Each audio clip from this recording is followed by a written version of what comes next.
আসসালামু আলাইকুম। আজ আপনাদেরকে দেখাবো এসিপি সেটিং। এটা হচ্ছে এসি কন্ট্রোল প্যানেল।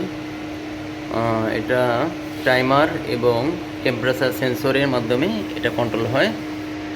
এখানে দুটো এসি কন্ট্রোল করতেছে। এটা 2টা 4টা 5টা যে কটা এসি কন্ট্রোল করবে এটা সেইভাবেই তৈরি করা হয়। বিভিন্ন কোম্পানি এটা তৈরি করে।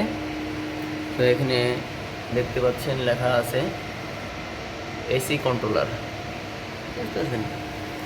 এখানে এসি 1 এবং এসি 2, এখানে মূলত এসি 4 নাম্বার এবং 5 নাম্বার এসিটা চালা এখানে এটার সাথে কানেক্টেড। এখানে অনেকগুলো এসি, 5টা এসি আছে, এই কারণে 4 এবং 5 এই এসিপির সাথে কানেক্টেড। অতএব এটা এসিপির সেটিংটা আপনাদেরকে দেখাবো।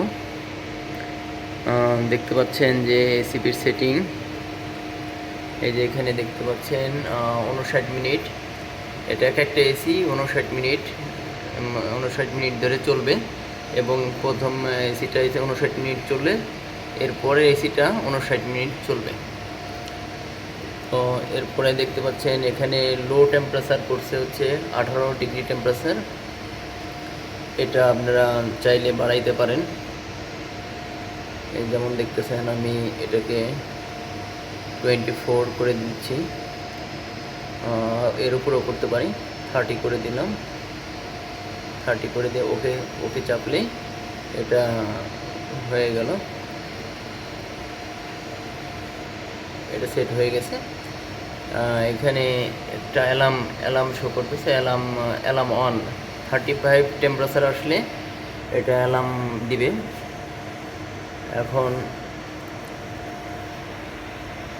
আপনার যেমন দেখা যাচ্ছে এখন ক্যান্সেল করে দিলে দেখতে পাচ্ছেন একটা এসি চলতেছে আর একটা এসির সংযোগ বিচ্ছিন্ন হয়ে গেছে। টেম্পারেচার যদি বেড়ে যায় তাহলে দুটো এসি একসাথে রানিং হবে।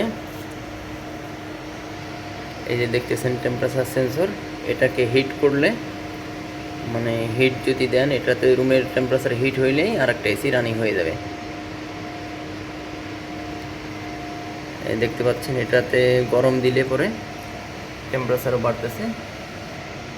এই যেখানে 28.9 29, এটা রুমে যত হিট হবে তত টেম্পারেচার এটা বাড়বে।